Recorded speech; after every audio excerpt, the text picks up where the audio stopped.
நாங்களே கட்டி வச்சுக்கா வரோம்.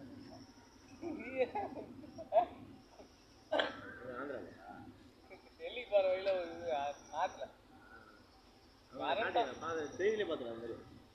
நான் லைவா வண்டி ஓட்டுறேன். 2 மணி நேரம் படாத பாடு போட்டுறேன்.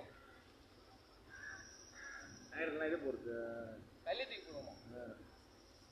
ஒன்றரை ஜல்லி இருக்கும் கையில் இருந்து தூக்கி தூக்கி போடுவோம்.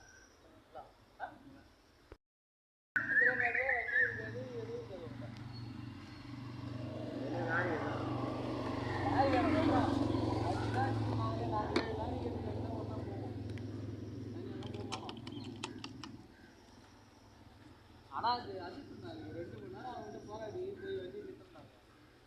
இல்லைன்னா நாங்கள் 7 பேர் அன்னைக்கு அவுட் 7 பேர் கதை முடிச்சுப்போம். இவ்வளோதான் வருவானுங்க. கல்லி தூக்கி லைனா போட்டு வரேன்னா அப்போ ரோட்டில் எத்தனை பேர் இருப்பாங்க? வண்டி போகிறேன். இது போகலாம். நான் 120ல் போகிறேன். ஆணி இல்லை ஆணி இல்லை அது எதுக்கு அந்த மாதிரி